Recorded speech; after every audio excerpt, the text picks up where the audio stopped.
Hi, I'm Jamie Dahl with Central State University. And I'm Dave Apsley with Ohio State University Extension.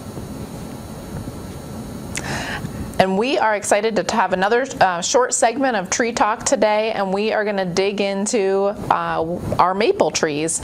And so with that, I have some questions for Dave about these maples. So one, Dave, is can you tell us about kind of maples as a whole, and just what are some of the key characteristics to know that we're looking at a maple tree? So the maples are pretty common in Ohio. We've got several, and we'll talk about each one of the more common ones in Ohio. Most of the maples have what we call simple leaves, and I'll grab an example of one of those simple leaves. This is one of our maples, and we get Sarah to change the camera here. That's an example of a simple leaf, and they are what we call palmately compound. So think of the palm of your hands. All the veins on those leaves kind of come to one point like the fingers on the palm of your hands. Another really neat thing about maples is they have these winged fruits called samara. They're paired, and they're the little helicopters. If you throw them up in the air, they'll spin down and whirl as they come down. The other thing you need to keep in mind is that maples are normally opposite. So when you have a maple, there's going to be a leaf on one side of the twig, and it's going to be paired with a leaf on the other side. And eventually the branching is that way too. So it's opposite branching. So that's a great way to separate our maples from a lot of other species that aren't paired up like that or opposite. Okay, so the opposite branching, really key characteristic, that palmate leaf, and then these samaras that we're starting to see. So here's a good example of opposite branching again. If you look here, if I can get it arranged a little bit, those leaves are going to be paired up. Which leaf's in my way there? So you got a leaf on this side, and then the other one's paired opposite of it. And then the branching happens that way too. Okay, great. And then aren't there also two pretty common groups of maples? Like Sure. I feel like we talk about a hard maple group and a soft maple group. Can we tell folks a little bit more about that? Yeah, so the most common hard maple is sugar maple, and it's the one that we make the maple syrup out of. That season is pretty well finished up for the year. But probably the easiest way to separate the hard maples from the soft maples, and the hard maples are the best for the sugar maple, or the maple syrup production. There's another one called black maple we'll talk about briefly. But if you look at the edge of the leaf, you're going to find fairly long segments, maybe an inch or longer, without any little teeth. So the hard maples will have these big, large teeth with no fine teeth between them, and that's probably the easiest way to separate them. Okay. So sugar maple is a prime example of a hard maple. You see on the screen the fruit on the left. They're paired, they're kind of U-shaped. Those fruit don't form till later in the year. So that's another thing. The hard maples form fruit later in the year towards the fall. The soft maples are more in the spring. So sugar maple is by far one of our more common hard maples out there. It's very shade tolerant too. It can grow in very dense shade, and it forms these real deep canopies. So that's our sugar maple. And some of these are pretty common street trees that we see as well, right? They are. Another maple that's out there that's pretty commonly planted in the street, and if we can get to that camera, is got these really broad, fat, dark leaves, and I got to get it arranged there. This is Norway maple, a non-native, but you'll see it in the urban areas quite frequently. And you remember how you separate Norway maple from some of the other maples? There's some pretty milky residue when you snap that. Yeah, if you break the thing, and we probably can't pick it up, or we might be able to, but you'll get a little milky sap when you break that little stem on the leaf, and it'll produce this little milky sap. So that's Norway maple, the fattest or broadest leaf of all the ones that are out there. Yeah, and though we do see it in urban, it's actually not that highly recommended for planting. So might be something to consult an urban forester or somebody about. But I know most of our urban forester colleagues wish there wasn't so much Norway maple out there. Yeah, and then there's another one. It's urban planting. It's called black maple, and black maple is, a lot of people don't really distinguish it from sugar, but if you look, it's got this real broad and kind of drooping leaf. And then it usually at the base, a little bit later in the year, it'll have these little leaflet structures right at the base of the leaf where it attaches to the twig. So that's black maple, not nearly as common as sugar maple.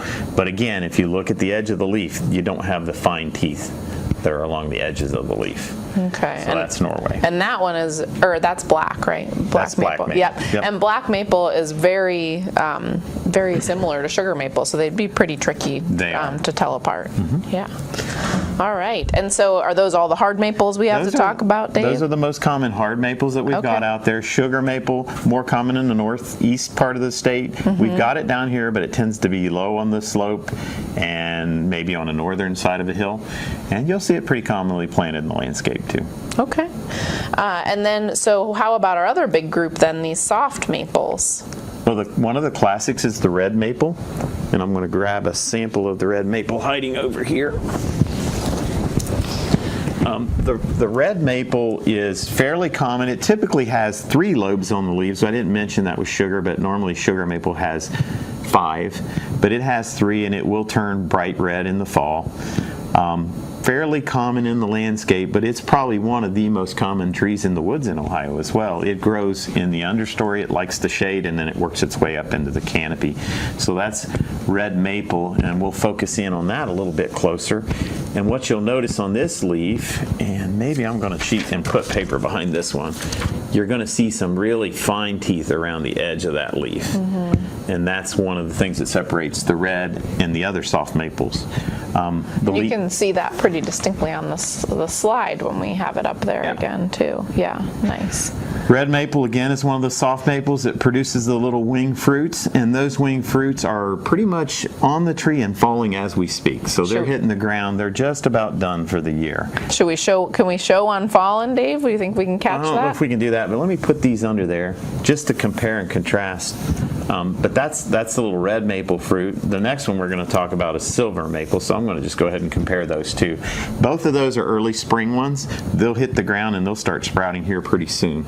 The hard maples are going to sprout a little bit later in the year. So so they're getting a head start on the hard maples. Yeah. Yep. The other thing you'll hear about with red maple is that a lot of times in the summer this little stem or petiole will turn red or pink. So that's another good ID characteristic. Yeah, sure. They tend to really pop in the landscape in the fall. So, all right. So that's red maple, and then we're going to grab a silver maple. And we'll put that up to compare and contrast it. The big difference with silver and red is if you look, and I've got them upside down, but that's where it gets its common name, is silver maple. Look at the underside of that leaf. It's really whitish or silvery. When the wind's blowing, you're going to see that silver. But the other big difference is when you look at a leaf, they're really deeply cut. You've got these lobes, and then the gaps between them we call sinuses, and they're the deepest cut of all the maples. Silver maple is one that we don't recommend in the landscape. Its native habitat, where you're going to see it's along streams. It really likes wet areas. It does really well on stream banks, and it's a really important tree there because it holds the stream banks and protects the water. But in your yard, they grow so darn fast, they have really weak wood, and the branches break, so we really don't recommend them in the yard as a yard tree because they often get so large so quickly that they become a hazard to the home and such, and they're really pretty weak wooded, so really not highly recommended. For landscape, if you want to plant them, they can be some quick shade, but you need to have kind of succession planting and have some other trees to fill in behind them as they get larger. So that's your silver maple. So those deep sinuses, very characteristic, and then they're getting there's Samara fruits happening in the spring. So another distinct thing. So we say the maples have these leaves that have the palmate leaf. They're simple leaves, but the venation is like the palm of your hand. That's most of them. Of course, there's always an exception to every rule. So I'm going to show you another tree that's a little different, and it is a maple, and I'm not advancing here. It's called box elder, and box elder is technically one of the other soft maples. This one got a little wilted, but box elder, when you look at that leaf, it kind of looks like poison ivy a lot of times. It's the only maple with a compound leaf, but again, it's got the paired leaves, so there's going to be a leaf on each side. But this whole thing is a leaf, and in this case, it's got 3 leaflets.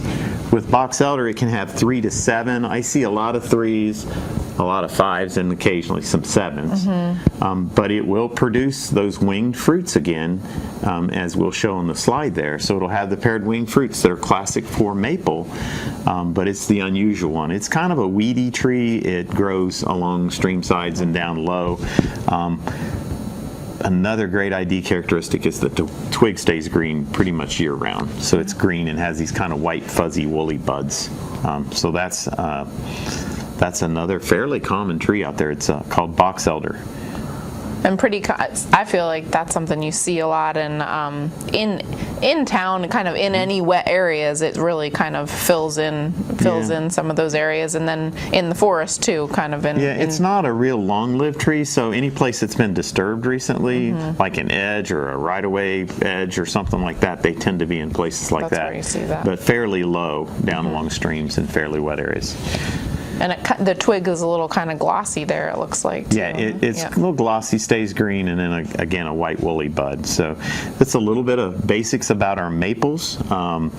Really an important group. We tend to get accused of kind of being biased against maples because we do so much programming on oak, and maples are sometimes in our way. But in the right spot, they play an important role, especially on our moist, low-lying sites. And then, of course, Ohio and sugar maple production. For syrup, I think we usually rank 4th or 5th in the country. So it's a pretty big industry, mainly up in the northern part of the state. But nothing better than the maple syrup for our pancakes. So yeah, absolutely. So now are we going to talk about, there are some other kind of opposite trees that maybe don't fall into the maple category. Again, with the maples, they're opposite or paired, the leaves. And then there are a couple other things that are opposite too. If you remember Mad Buck, that's probably the best way to remember that. The things that are opposite, you've got maples, ash, dogwoods, and buckeyes. And there's some pretty major differences between those. Maples tend to be simple leaves with one blade that have that palmate leafination. Ash tend to have that compound leaf with lots of leaflets. And then the classic buckeye, actually got one down here we can show. The buckeyes will have this palmately compound leaf. And this is a big monster leaf. This is actually a yellow buckeye, but it's a compound leaf that has 5 to 7 leaflets, usually 5. And so that's a neat way to separate those. And then the dogwoods are a little bit smaller tree. They usually have a simple leaf, but without the lobing that you get on the maples. All right. So yeah, good to know the buckeye if you live in Ohio. Right, it is. Dave? Yeah, we've got to be able to identify that buckeye. And those are flowering some right now, aren't they? Some of our yellow buckeyes. They are. The yellow buckeye and the Ohio buckeye are flowering now. And there's actually one that's native a little bit further south of Ohio called the red buckeye, and I've got one of those planted that has a nice flower spike that's got red to it. So they're really pretty as well. Nice. So anything else really key you think we need to know about our maples in general, Dave? I think that pretty well covers it. In general, they can take a little bit more shade if you want to plant them. They can be a little hindrance to our management of our oak forest, but they're certainly an important part of it. The other piece is there's lots of non-native ones that are planted out there in the landscape, mostly Asian, Japanese, and so they have some different leaf shapes to them and are quite unique.